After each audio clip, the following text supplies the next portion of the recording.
You're fighting more regularly now. Your career seems to be back on track. Are you feeling any pressure now?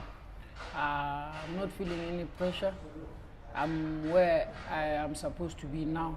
I'm happy where I am. No pressure. You're fighting a guy that's 10-0. He stopped 8 guys. How are you feeling about that? Him stopping 8 guys doesn't bother me. I've checked his record. The 8 guys that he stopped, one I think he's got 39 years of age, so that doesn't bother me. You obviously have an extensive amateur background. It's been well documented. You've been to the Olympics. Speak to us about how important that is when it comes to not just regular fights, but the big fights. The big fights like this, it's good that I've been in big arenas as an amateur. I've been in big stages internationally.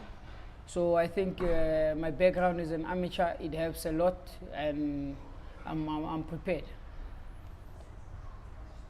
Do you ever have problems making the flyweight division?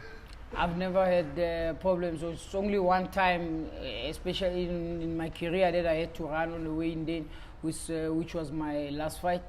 But it was only like about 500 grams, and I dropped it. I don't have any problems when it comes to making weight. The Max Series is obviously run by American promoters, and obviously they want to get their money's worth in terms of why they're coming to South Africa and investing. Do you feel happier the fact that you're going to be getting potentially stronger opponents as it goes on? Yeah, I'm happy fighting stronger opponents. I'm happy fighting anyone. As long as you put anyone in front of me, I'll blow them. This is a big opportunity for me. So if fans come out and watch me, I try and give it my all. And obviously, you're representing South Africa over here. Does that how much does that mean to you when you're fighting international guys, even from across the borders and so forth? You know, I've carried the South African flag since amateur days. I know how it feels like. I feel very proud, and it's good that I'm representing my country. And all the time, I do my best. What do you envision for your future? Because obviously now it's the end of the year. You're going to take this fight against a guy that's 10-0. What do you see going forward now? Going forward now, I see myself in the WBC ratings. This is a big opportunity for me. After this, I'm definitely going to campaign more in international fight. Anyway, I don't see the reason why I should be like chasing the SA Championship anymore. But if it happens, it will happen. But I see myself campaigning internationally regularly. Is that obviously not? I don't know your plans and whatnot, but is the plan now to skip the SA title and fight internationally? The plan wasn't to skip the SA title, but I think it will be useless for me to be chasing the SA title while I'm a WBC silver champion. So I think if it comes, I'll take the opportunity, but I don't think it will be the right path for me. But I'm looking for more bigger fights than Chauke. I'm not chasing him anymore. I've been chasing him for a long time. I've been calling him out for a long time now. So I think for him fighting me, to me, it doesn't make sense. But internationally, that's where I'm going. Do you ever look at an opponent and that you've fought in your career so far and think this actually could be a very tough fight?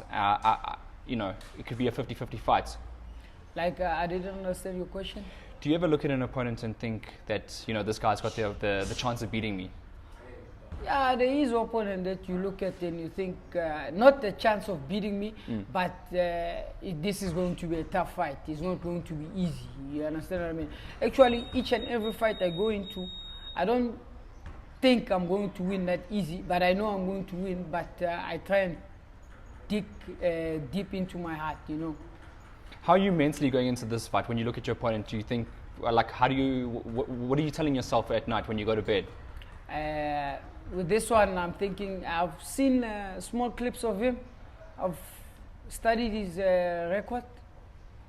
I mean, this guy has been fighting guys that are 40, 49, old people. And he's a young guy. His reflexes maybe are still there, but I don't see him going past 9-8 with me.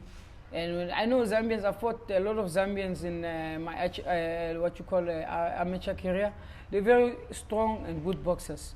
But I think I'm going to beat him mentally. I'm going to be very scientific when it comes to this fight, because I saw he likes coming forward, and that's the way I like to fight. Yeah, I want him to bring the fight to me, but I know it's not going to be easy, but at the end of the fight, I'll come out victorious.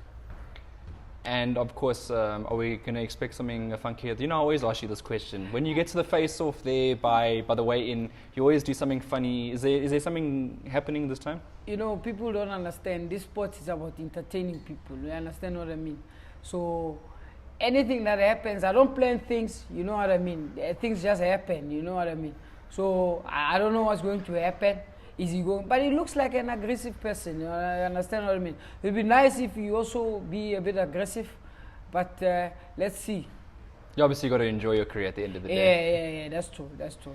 So, lastly, do you just want to give anyone a shout out or thank you? I'll just give a shout out to all my family members who come to support me my last fight, and I hope they can come again, and all my fight fans and all the people that have been supporting me, and my sponsor, Medal Paint. Thank you very much. I appreciate the support that you've been giving us, and the trainers, Damian and Andy. Thank you very much, and my sparring partners, Ntetele Lonkosi, Dumezweni, and Marcus. I appreciate your support, guys. Thank you very much.